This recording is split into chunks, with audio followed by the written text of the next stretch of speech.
Good afternoon, KELOLAND. Thank you for joining us this afternoon. Temperatures already above our average highs as we have numbers in the 30s and 40s. I don't think it'll be quite as warm as what we had yesterday, as clouds are already a little thicker in eastern and southeastern KELOLAND. Let's go with highs in the lower 40s. Sioux Falls and Aberdeen near 48 in Pierre and 46 today in Rapid City.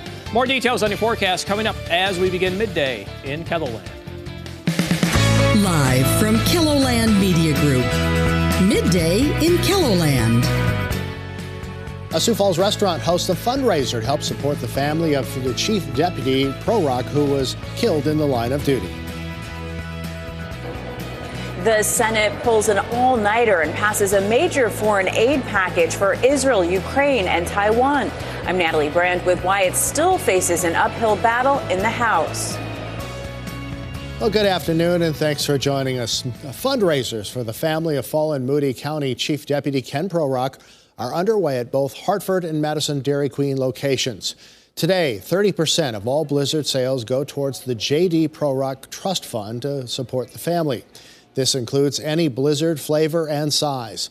Heartland Energy of Madison is also promising to match up to $5,000 of the total amount raised at the end of the day. And a Sioux Falls restaurant is also offering to help support the family. The Barrel House is no stranger to fundraising for various causes, and today they're looking to help Pro-Rock's family by donating 25% of all of their proceeds to the family. The fundraiser goes all day long. Folds of Honor will also be donating 10% of tonight's Chase the Ace earnings to the family. Turning now to a first look at your midday forecast with meteorologist Scott Muntz. Not a bad day out there, Scott. No, but not as good as yesterday. Yep. Okay, there's an argument for that, I think.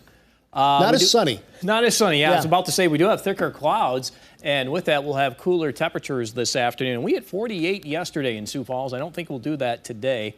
As we do take a look at the current conditions, we do have mostly cloudy skies overhead, a couple of breaks in those clouds. Temperature at 38 degrees. We have a light south wind at 8 miles per hour. High temperature since midnight, 39. And we are forecasting numbers mainly in the lower 40s across much of eastern KELOLAND. 39 degrees in Yankton, 37 in Mitchell, 38 in Huron, 35 in Brookings and Watertown. It's 36 in Aberdeen. We do have a couple of 40s in central and western South Dakota. And the winds are still light, 5 to 15 miles per hour. They do pick up a little across northwestern South Dakota. Buffalo with that west wind at 19. We've been talking about snow for tomorrow, not today, for tomorrow. I need to change that banner. But it's looking pretty good. It's likely that many locations will receive at least an inch of snowfall when we go the next tier to go 3 inches or more. Notice how a lot of that's into the central parts of South Dakota, from we'll say Pierre over into east central South Dakota, looking at that chance to see over 3 inches of snowfall. And we do have that area in and around Huron, probably forecast around 3 to 6. We'll take a closer look at our snowfall forecast coming up. But that winter weather advisory shows up from Huron and east to include Brookings, Madison area, a lot of that, all of that north of Interstate 90. And it seems like the best chance for the accumulating snows will be just north of the interstate.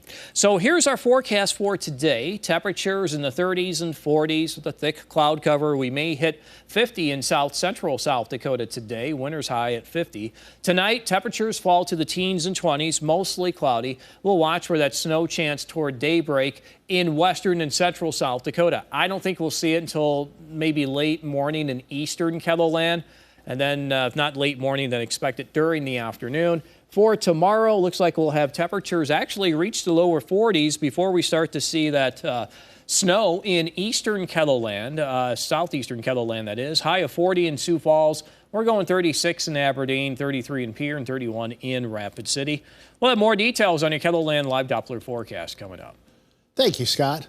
Well, SDSU football is now known for winning the national championship for 2 years in a row. However, players had to work hard to get the team to where they are now. And while they made it to the national championship in 2019, there was a slight disconnect that following year. The team was fun, it was energetic, but I came during the COVID year, so it kind of was my first sight of, it was kind of separated, like people weren't as close because of COVID. On tonight's Eye on KELOLAND, Summer Roddershot takes us to SDSU to talk with 3 upperclassmen about how the team has been building for years, their reactions to winning 2 national championships, and what they hope for the future of Jackrabbit football. Well, the Kansas City Chiefs won their third Super Bowl in 5 seasons Sunday, scoring a 25-22 win over San Francisco. Local fans will soon be able to get their hands on Chiefs championship merchandise at Shields in Sioux Falls.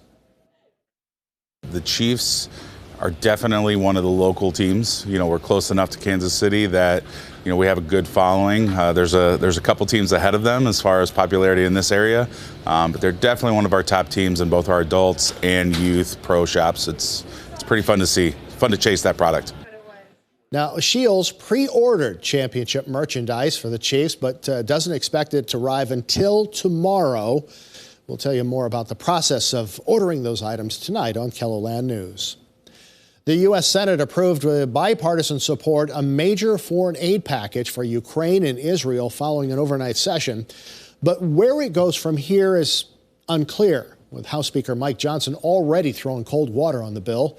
Natalie Brand reports from Capitol Hill. The bill, as amended, passes. After a rare all-nighter, the U.S. Senate passed a major foreign aid package early this morning, with 22 Republicans joining Democrats. The bill includes $95 billion in aid for Ukraine, Israel, and the Indo-Pacific. This is a rare moment where history is looking upon the United States and seeing if we will stand up for our values, stand up to bullies like Putin, and do the right thing. While the issue has divided GOP lawmakers, this is about whether we spend it across the ocean or whether we spend it in our country. Supporters say national security and democracy at large is at risk if U.S. allies don't get the help they need. This legislation would send a strong message to Putin that his goal of capturing free, democratic nations will not be allowed to succeed. But where the bill goes from here remains unclear. The House Speaker says he won't consider a security package that does not include the southern border. The White House urged the House to pass the Senate foreign aid bill. Now it's time for the House to act. Provisions to boost border security had to be stripped from the bipartisan Senate bill last week after a growing number of GOP lawmakers said they didn't go far enough. In his rejection of the Senate strategy, House Speaker Mike Johnson said in a statement House Republicans were crystal clear any so-called national security supplemental legislation must recognize national security begins at our own border. Natalie Brand, CBS News, Capitol Hill. In a statement, House Minority Leader Hakeem Jeffries said House Democrats are prepared to vote on the bipartisan national security legislation advanced by the U.S. Senate.